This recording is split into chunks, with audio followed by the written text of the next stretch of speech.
welcome. Good morning. Thank you for joining our California Learn series. Today, we will have Peter Birdsall and Dr. Trudy Arriaga, joining us this morning.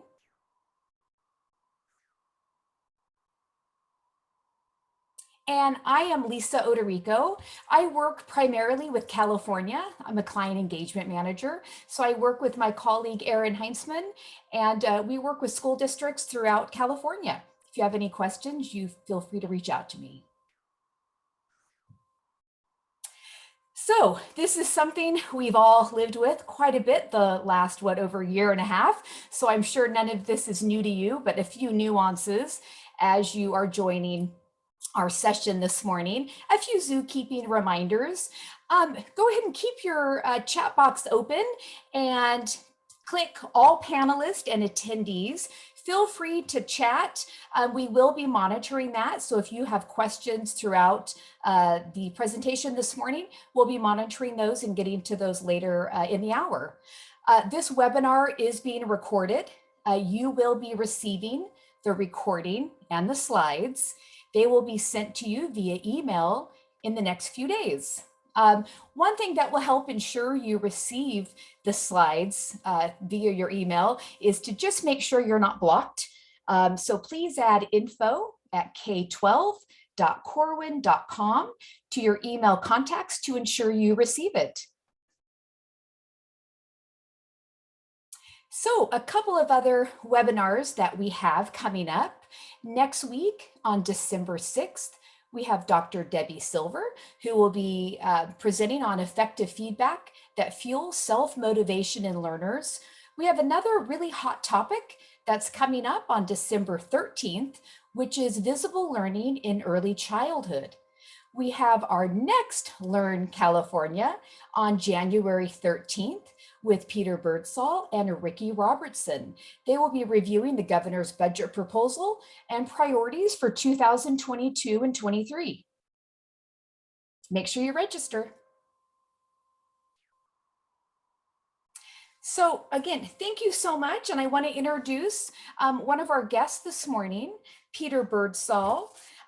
Peter is the executive director of the Professional Learning Coalition and former executive director of CISA, the California County Superintendents Educational Services Association. His experience in state education policy includes serving as a legislative advocate for numerous California school districts, county offices, and professional associations. So I'll hand it over to you, Peter. Thank you. Thank you very much, Lisa. And for those that have joined us, I want to encourage you. This I expect hopefully will be considered a good news presentation. So I hope that makes the morning go faster and easier for you. The Professional Learning Coalition, real quickly, is a coalition mostly of school districts that are committed to advocating for state funding for district-directed professional development, professional learning opportunities. Corwin is a member of that coalition. As it's mostly just school districts, but Corwin is a member, and we greatly appreciate Corwin's support. The key thing on this first slide is my email address. I'll be going quickly through a number of items, so if there are follow-up questions, or obviously the facts will change in short order by January. So if you want to contact me, I'd be happy to try and provide any information that's available. If you go to the next slide, please. The focus of this update, my portion of the update, is the Legislative Analyst Fiscal Outlook Report by the Legislative Analyst's Office. Legislative Analyst is a nonpartisan fiscal analyst to the legislature. And every year in November, they release a report called the Fiscal Outlook Report. This one was released the week before Thanksgiving. So it's sort of the unofficial kickoff of the state budget process and gives us a good heads up on what to expect for the coming year. What you see here is the link to the report.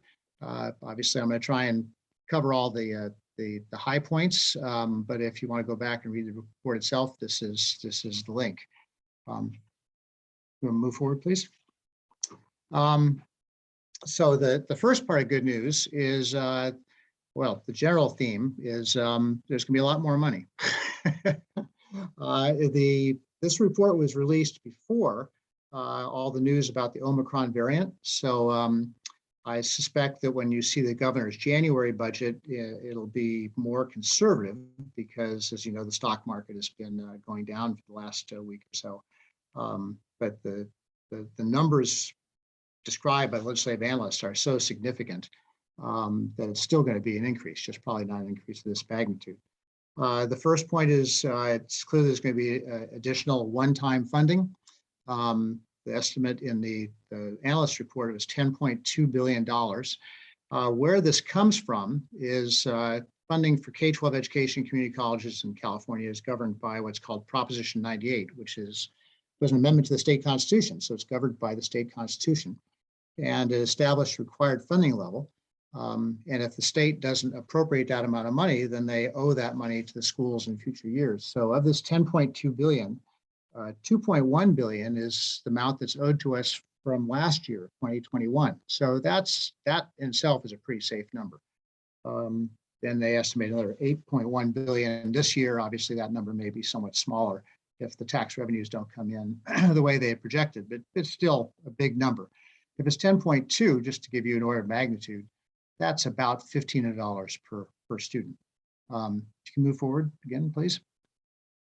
I think from my perspective, the most significant conclusion, I guess I would say, from the analyst report is the increased ongoing funding. First of all, they project the cost of living adjustment will be 5.35%. This is not a political number. This is a number that comes from a federal measure. So the federal measure won't be final until the spring. So it could change a little bit, but basically it's going to be somewhere around 5.35%. And you will all be able to evaluate whether that's good news or bad news in terms of your collective bargaining, but that's a significant COLA. From my perspective, or for my presentation today, the big news that this is after paying for that COLA, the analyst says there's still going to be $9.5 billion in ongoing funding available, which is just an extraordinary number. As I said, I expect that number will be significantly lower in the governor's January budget proposal, which is the formal kickoff of the budget process, for two reasons. One is the advent of the Omicron variant and the concerns about that. And then just the general political tendency of the governor to always want to come low in January so that they have room to maneuver in the final budget that's adopted next June. But still, you know, even if it's $6 or $7 billion on top of a COLA, that is a really significant number. Move forward, please. So the key point of this presentation, from my perspective, is the funding levels are so significant that I think you can count on, if you had any concerns about it, the continuation and full funding of the initiatives that were approved in this year's budget. This includes the expansion of transitional kindergarten. So you may recall there was no actual expansion in 21-22. The current year was a time that you could plan, but in 22-23, right now, transitional kindergarten is for students who turn 5 between September and December. Next year will be between September and February. So that expansion will begin next year, and there is clearly ongoing funding available to move towards the governor's objective of universal transitional kindergarten. Increased funding for K-6 Expanded Learning Opportunities Program. This is the program that was initiated this year, which also turned out to be pretty much a planning year. But the intent is to provide all students in grades K through 6 the opportunity for a 9-hour day. I'm not sure they would view that as an opportunity, but it obviously creates great opportunities to support their social emotional learning as well as their academic progress. The 9-hour day is a combination of the regular instructional day and then after school or before school programs. And then an additional 30 non-school days during summer school and intersession. So it's a really ambitious program.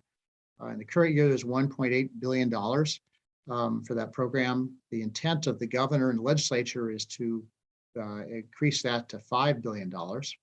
And clearly the money is available in this budget to do that. So, and it is a priority of the governor and the legislature. So I think you can count on that. You can plan on that for 22, 23. The funding rate this year was $1,170 per student. The legislation says their intent is to go up to $2,500 per student. So it's a significant increase to support that opportunity. And then the transitional kindergarten staffing ratios for the TK program, the budget this year said that for 22-23, so the coming budget year, the staffing ratio should be 1 adult for every 12 students. And that by 23-24, they wanted you to be operating at 1 to 10. So obviously, there are a lot of issues in finding the staff, but in terms of the funding is going to be there to do that. So I would plan on that also.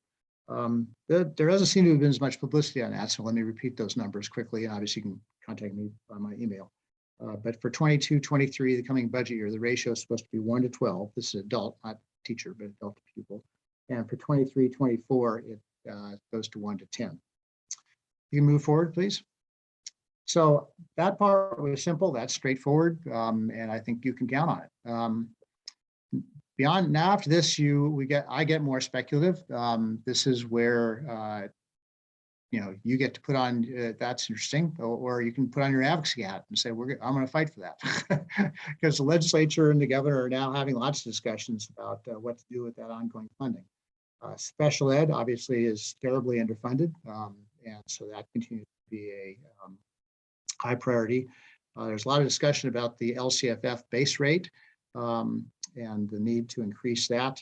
And then declining enrollment is a major issue across the state. That was the subject of a assembly hearing that I'll reference in just a minute, that took place yesterday. And so I suspect that will actually probably be the dominant school finance issue in the budget deliberations in 2022. How does the state respond to the declining enrollment in school districts across the state? The good news is we'll be having that discussion in an environment where there's more money, which helps solve a lot of problems. The final slide, if you can move to the next slide, please. Again, these are ideas. This is either hopefully of interest to you or a chance for you to say, well, I want to get involved and advocate for this. One idea raised by the Legislative Analyst's office is to help pay down the pension liability, which obviously needs to be done. At the same time, staff training and recruitment, the staff shortage is obviously a problem throughout the state of California. That is a priority of the Professional Learning Coalition. So we've been talking to legislative staff and governor staff about that. So if you're interested in that, you have my email. Staff development days. I'm not sure that's going to catch on, but we've been sharing that idea also on behalf of the Professional Learning Coalition.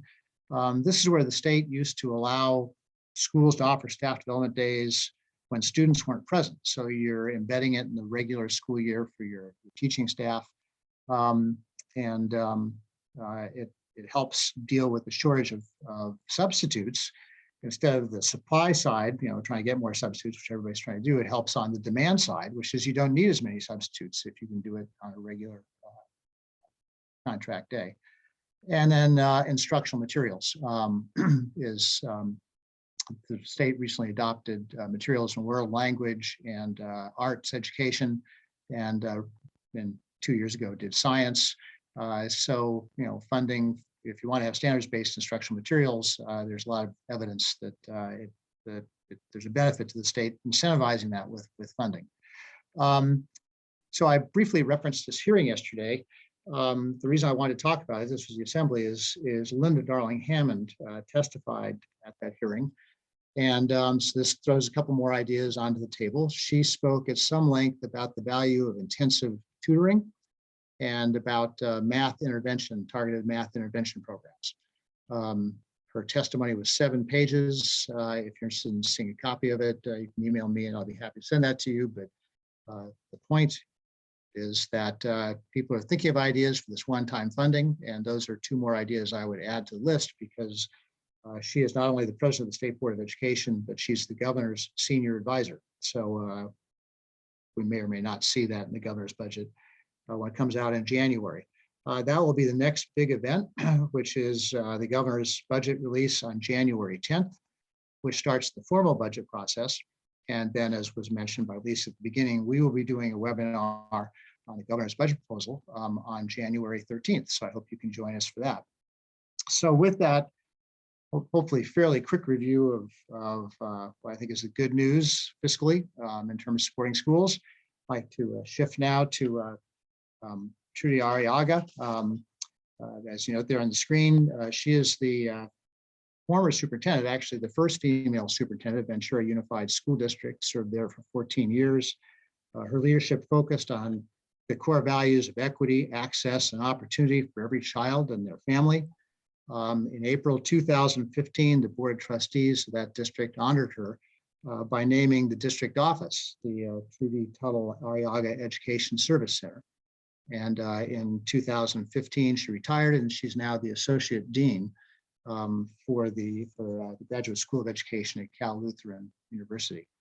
So it's really our pleasure to have you on this webinar, and I have now I described what I view the opportunities the analysts have said are coming. I wanted to ask you, what critical issues do you think school district leaders or school leaders should be thinking about in order to have the greatest impact with these funds on student performance and student well-being? So thank you for joining us today. Thank you, Peter. It's I'm really privileged to be here with you, and just hearing the news firsthand. Of course, I've been reading about it, but it's joyful. It's really joyful news, and we could use some joyful news. So I'm very pleased. And I think that my experience has been in my years as a superintendent, principal, educator, that when there are quote unquote windfalls, we tend to run fast and furious and spend the money up without really wise thought. And so that's what I would just like to add to the discussion this morning, is that as these monies unfold, that there is a real focus on the moral purpose of the work. And with that focus of the moral purpose becomes a development and a management of support structures and practices as we start to expend our resources, and that is always with a lens of equity. And you can't provide that lens of equity by a sole person or even a small cabinet of people, that it really requires us to invite and value and actually require multiple perspectives of diverse communities. And so it's an opportunity for us to already start thinking about, who's going to be at the table as we make some decisions. And, are the people at the table not having a seat at the table, but actually having a voice at the table with diverse perspectives and diverse experiences and a lens of equity that is their unique contribution to the decisions that are made. And certainly we'll be focusing in on student achievement and the results of student achievement. But I would offer that we make certain that we are focusing in on student engagement as well. The research is very clear, is that when our students are engaged, when they feel connected, when they feel like there is a sense of belonging at their schools, in their districts, in their classrooms, they are much more likely to succeed, because relationships always precede learning.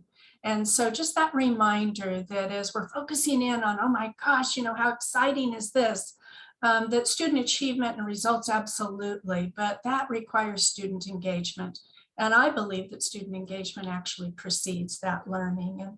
And you mentioned Linda Darling Hammond's quest of, talking about tutoring, and wouldn't that be fantastic? And I immediately went into my lens of equity with tutoring and thought about, all right, these are the things we would be asking.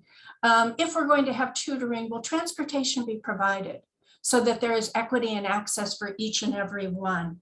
Will the tutoring be in a language in which our emerging multilingual, bilingual students can comprehend? Will we be making sure that tutors are trained?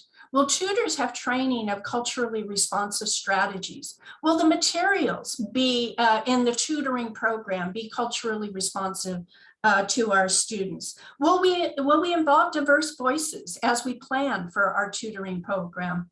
And then the pitfall that I've seen so many times in my career is, will we make sure that tutoring is not in lieu of the music program, or in lieu of the physical education class, or in lieu of that the tutoring program will be in addition to. So that's just taking that one aspect of tutoring and immediately in my mind, thinking about that opportunity to develop and manage a support structure of tutoring with practices with the lens of equity. So it's an exciting time for sure. But I would say it's a time to make sure that we pause, slow down, and make sure that we are thoughtful and responsive with a lens of equity.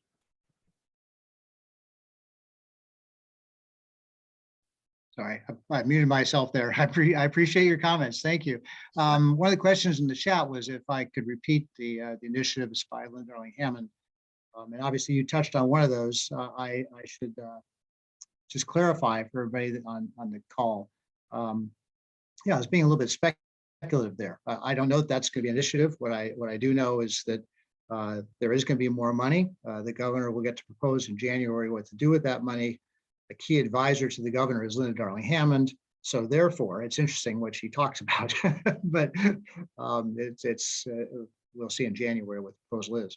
One of those proposals was targeted intensive tutoring, which you just spoke to, Trudy. The other was targeted math intervention. And I don't know if you have any, thoughts or comments about that. I would suspect it's.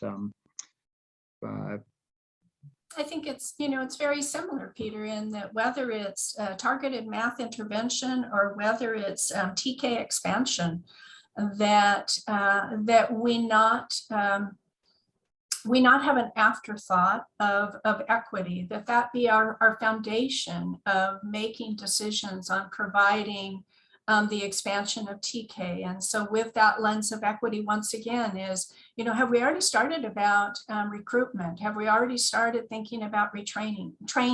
Have we already started thinking about making certain that there's a diverse population of teachers who will reflect our community at large in terms of our rich diversity within our communities? Have we thought about the culturally responsive materials? So all of that, I'm just kind of repeating myself, but it keeps coming back to, it isn't just a woohoo, great news expansion of TK. There's a lot of systemic and managerial support that will come with that, obviously. But I guess, my role today is to just remind ourselves as equity stewards that, equity is making sure that more of our students are more engaged, more involved, more of the time, here's the kicker, without giving up who they are. And so as we plan those TK programs, is it without that little 3, 4, 5-year-old giving up who they are? Or as we plan that 9-hour day for our students, I have to say that one's a little worrisome to me, but that's just, maybe that's my grandmother hat. That's a long day. But as we plan that 9-hour day for students, have we thought very critically about making certain that our students are safe and well cared for and connected and belonging in a period of time that is, frankly, quite extensive. Yeah, the other question I saw in the chat was about the length of day for TK. There was no change in the law on the length of day for transitional kindergarten. The change is to expand the access, which I think is intended to address the equity concerns that Trudy's been highlighting. I maybe shouldn't have highlighted Linda Darling-Hammond's comments as much as I did, because the clearest message from the Analyst Outlook report is the funding is going to be there to expand TK. It is going to be there to reduce the adult ratio, student ratio in TK. And that it is going to be available, funding is going to be there to do this 9-hour day, which is not mandated for every student, but it's supposed to be an option. So final question in the time we have, if that's okay, Trudy, but you know, what if you were a district leader and now you're trying to plan offering the opportunity for a 9-hour instructional day and you know, supplemental after school program, what thoughts or criteria would you bring to that conversation? The first thought is that, as I just said, a nine hours is a long time. And so that better be an absolutely worthy use of the time of our students. So it's not, you know, free play outside for an hour. You know, have we really thought about, if we have 9 hours with a student, you know, what is the best use of their time? And you know, are we going to be able to provide them with the best that we have? And once again, with our resources, with our personnel, with our systemic support and planning, is that 9 hours going to be one that is not just going to show achievement results, but to engage students? Again, I think when those relationships precede that learning, when our students are connected and engaged, they're much more likely to be our outstanding mathematicians and our outstanding future scientists. So I would just say, Peter, you probably remember as well as I did when we got the windfall of money and class size reduction was you know, our first glimpse of that. I was a principal at the time, and we scrambled. And we were pulling in teachers who were not prepared. We were putting portables on our campuses that were not worthy facilities of learning. And when I look back at that, I think to myself, here we go again. Let's not make the same mistake. Let's make sure that when we have resources, which frankly has been a long time coming, when we have resources, that we really go slow to go fast. I remember it well, and you would think we'd learned from some of those lessons. I saw there was one last question, so I'll respond to that and then turn it back to you, Lisa. But I really appreciated your comments, Trudy, and Likewise. the simple answer to the chat question about charter schools, you know, they receive funding for the TK, and they receive funding for the K-6 expanded learning, and everything else that I described was speculative, sort of the Christmas is future part of our presentation. But I assume the model so far has been charter schools have been able to fully participate in these new funding initiatives. So with that, Lisa, if I could ask you to offer some closing comments. Thank you. Great. Well, thank you so much. Thank you so much, Trudy, for joining, and thank you, Peter. I think our next slide, we're going to showcase some Corwin institutes that we have available to you. One of our upcoming institutes is in April on accelerating student learning through equity and literacy. You have a really great panel of presenters that will be there. Actually, that's going to be in Honolulu, so that's a great one. May 20th, we have a virtual collective equity institute, again, with some amazing presenters. You can go to corwin.com and go to institutes and look at our whole list of institutes that are coming up throughout the year. Again, Lisa Odorico, feel free to reach out to me and we can talk through some professional development, whether that's virtual or on site. And we'd also be happy to have Trudy have her at your site as well. So anyways, there's my contact information, and you will be receiving these slides. So we have a nice bonus for those of you that attended today. You will receive 20% off and free shipping. You'll see the promo code there. These are two wonderful publications from Trudy. One is Leading While Female. We also have Opening Doors. So those are two great publications that you can check out and have a nice bonus discount. Again, thank you for joining. And we do have our next upcoming session, which I know Peter mentioned, and it will go into the governor's budget in more depth. And that's on January 13th. And that will be with Peter and Ricky Robertson. So we hope you will join us. And again, thanks for joining and have a wonderful rest of your day.